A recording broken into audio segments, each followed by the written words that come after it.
Nshuti namwe bagenzi ndabaramutsa ndabaha n'ikaze ku rubuga rwa televiziyo Renaissance akaba ari amakuru mugere mushikirizwe mu rurimi rw'ikirundi. Uwukoze icaha ico arico cose ategerezwa guhanwa n'amategeko atamwana n'ikinono wo mwihwezo ni wa Tasian Sibomana mu gihe hari inama y'ivy'agateka kazina muntu iko ibera mu gisagara ca Geneve mu gihugu ca Suisse.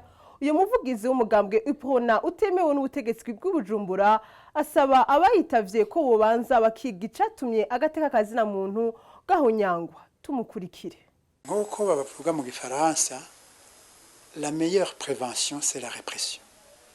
No kuvuga iki? No kuvuga ko ntushobora gutsimbataza agateka kazina muntu mu gihe wagize umugambi kudahana ivyaha. Icambere na mbere rero nuko uwukoze icaha cose icari cyo cose wari we wese yobihanirwa imbere y'amateka n'amategeko y'igihugu binaniranye agahanwa imbere y'amategeko n'amateka mpuzamakungu.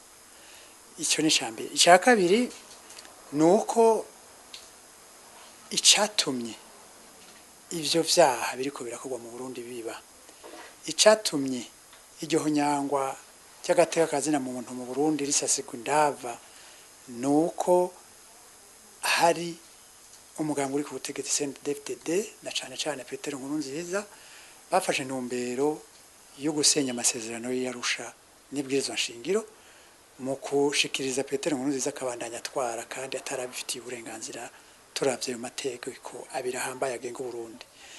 Nico gituma rero uburyo bwiza bwo guhagarika iryo nyangwa ry'agateka kazina muntu mu Burundi, ubwo bwicanyi, iryo hohotewe ryakirimwa muntu, uko kunyuruza abantu tugatora imivyimba abandi ntibatogwe, uko gupfungira abantu busa no gutuma ibihumbi n'ibihumbagiza by'abarundi bihungira mu mahanga, nuko hotogwa inyishu y'ikibazo ca politique yatumye CNDD-FDD na Petero Nkurunziza bahonyanga amasezerano y'Arusha. Ivyo navyo si bindi niho saba ko bokora ibishoboka byose bakanagira novuga pression ku bihugu duhana imbibe kugira ngo bihagurukire ico kibazo ko ari bo bishinze ko bariko barafasha gutorera umuti wa politike ingorane za politike zadutse mu 2015 ngaha mu Burundi, bafate ibintu mu minwe badakwega amaguru badasubiza inyuma umugongo kugira ngo ibiganiro byatanguye bihere kandi bishike ku ngingo ituma abo bafise umugambi wo guhonyanga amasezerano y'Arusha no kuyasubiza ibuti batishwa bagata. Ivyo nivyo munanya mukuru kuko ingwara niho yavuye, dushobora kugwara ingwara utabanje kuvura icyayiteye utabanje. Tasian Sibomana asaba kandi kwishira hamwe mpuzamakungu ONU gufata ingingo ihagarika ihonyangwa ry'agateka kazina muntu mu Burundi. Kubwiwe iryo shira hamwe ryoshimangira ivyegeranyo imaze gusohorwa hagakorwa n'amatohoza abagirizwa n'ivyaha bagahanwa n'amategeko y'u Burundi na mpuzamakungu n'ubunyene. Tasian Sibomana tumukurikire. Mu bisanzwe inama nk'izo zikoranye abari bo bose begwa n'ibibazo biri ku rutonde rw'ivyigwa bategereza kwizigira ikivamo, naho haraho twizigira gusomera rimwe na rimwe tukarumanga. Ariko rero icambere two kwizigira nuko boshimangira ingingo baheruka gufata igihe rujya gwego rukuru rwa ONU rujejwe agateka kazina muntu rwakorana. Iyo nayo ya mbere nuko harungitswe umugwi uza gutohoza ku mabi akorwa mu Burundi kuva Petero Nkurunziza yihagiye ubutegetsi mu gufata ikiringo ca gatatu hahonyanzwe amasezerano y'Arusha n'ibwirizwa nshingiro. Twizigiye rero yuko bazoshimangira bagashira mu bikorwa iyo ngingo ihambaye y'uwo mugwi washizweho kugira ngo utohoze amabi yakozwe n'abayakoze. Icya kabiri kivyagwa nawo mwizigiro wa mbere nuko hariho amadosha atari make amaze gushikanwa muri ya sentare mpanavyaha mpuzamakungu yirahe. Mukaba muzi ko leta ya Petero Nkurunziza yamaze kwandika isaba ko Uburundi bupfa muri iyo sentare. Mugabo nk'uko amategeko ayigenga bivuga habanza guhera umwaka kuva itariki umunyamabanga mukuru w'ishyirahamwe mpuzamakungu ONU aronkeye urwandiko rw'ico gihugu gishaka kuva muri iyo sentare. Ariho rero tuvuga tuti kubera iryo kete ryamaze gushika mu minwe y'umunyamabanga mukuru w'ishyirahamwe mpuzamakungu ONU kugira ngo uwo mwaka uhere hariho amadosiye atari make amaze gutohozwa amaze gufata inzira.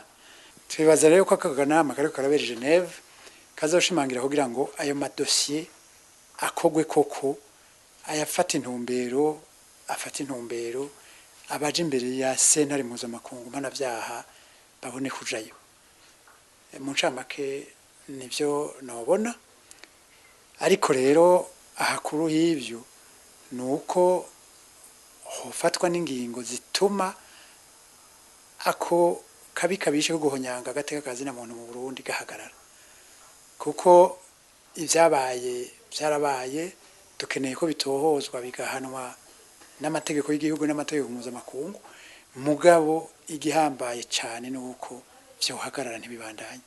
Twitegerero yuko no muri iyo nama haza gufatwa ingingo iboneka ituma ihonyango ry'agateka kazina muntu. Uko niko bavyumva no mu mugambwe Parena zino nimubona aburongoye ngo leta n'amakungu bari bakwiye guhuriza kubijanye n'agateka kazina muntu mu Burundi. Zino nimubona agasaba leta kugira umurimo wayo wa misi yose guhagararira agateka kazina muntu. Tumukurikire.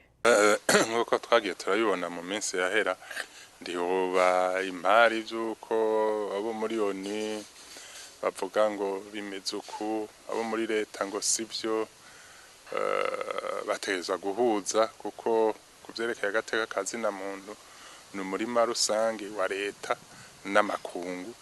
Kuva ingwano y'isi ya kabiri baye, amakungu yarabonye yuko leta kubera inguvu ifise ishobora kurengera agateka kazina muntu ku bwinshi, bica bisaba yuko amakungu abijamwo. Mugabo mu bisanzwe n'umurimo wa minsi yose wa leta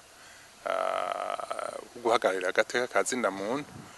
Birya abashinga naye ku mugina bagira nuko bo babigira kuri gusa, mugabo leta nayo nicihembegwa ajya amakori dutanga nayo kugira ngo abakozi ba leta umwe wese ku ruhande aherereyemo yubahiriza agateka kazina muntu.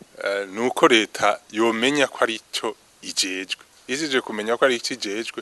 Mu bisanzwe no ngaha mu Burundi mbere yo kujya no mu makungu yaterezwa kugira amanama ingena agateka kazina muntu kameze, haba ku misozi, mu buzi bwa leta, mu budandaji, mu masentare, ahantu hose umuntu ashobora kwikika ku ngugu afise kuguhotera uwundi.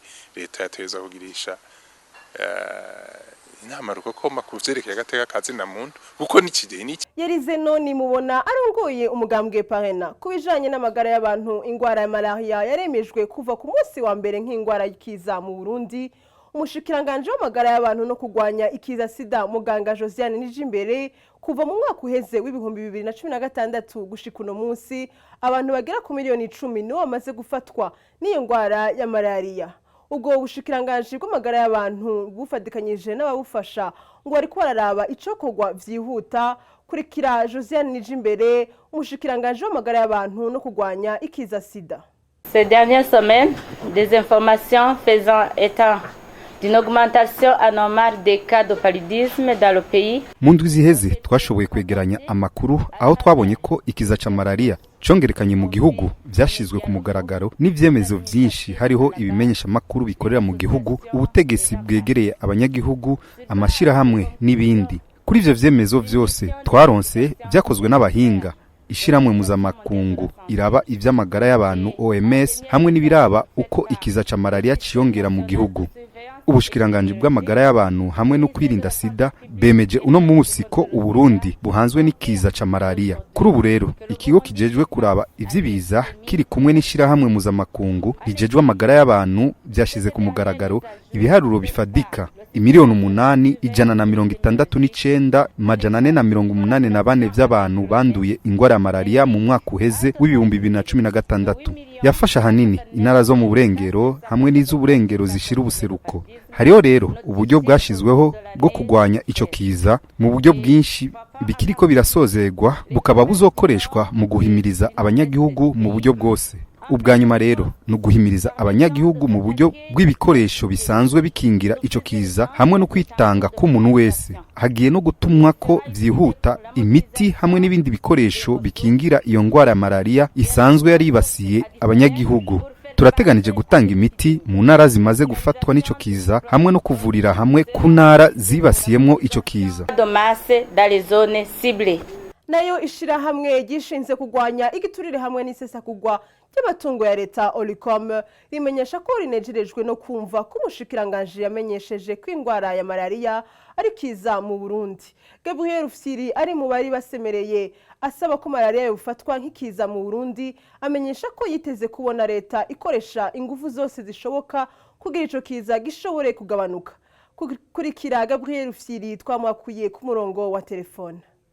Twagomba naho babivuze bati batubashimire ko bikubisa gashi bakemera yuko iyo ngwara ari kiza. Iyo rero nk'ivyo bigizwe gutyo no kuvuga yuko imiti yose itangwa iteza gucitangwa kuri gusa kugira ngo abanyagihugu bose bashobore gushikirwa. Ikindi naco nuko haca haba ivyo twokwita campagne de sensibilisation, abanyagihugu bakaja ku ma dispensaire hamwe no ku bitaro kugira ngo bagende bivuze. Hanyuma hacafatwa n'izindi ngingo zitari nk'ingingo ijanye no gukura bijya bintu by'ibidengeri vy'amazi abari impande y'inzu. Ibindi navyo ni ibyuko abantu bashobora kuronka icyo bafungura, kuko umuntu agwaye malaria ntafungure bice bimusonga gusumba. Zero n'ingingo muri nyinshi ziza gufatwa kugira ngo abanyagihugu bashobore gukingirwa, kuko kumva ko hamaze gupfa abanyagihugu bashika hafi 5,000 murumva yuko ivyo bintu ata muntu n'umwe yo bisabirako, umengo ni ibintu bisanzwe, abatwara bakabona nk'ibintu bisanzwe, abanyagihugu bakabona nk'ibintu bisanzwe. Twumva umengo nukuri ubuzima bw'umuntu abantu bakimenya ko ari kadihabwa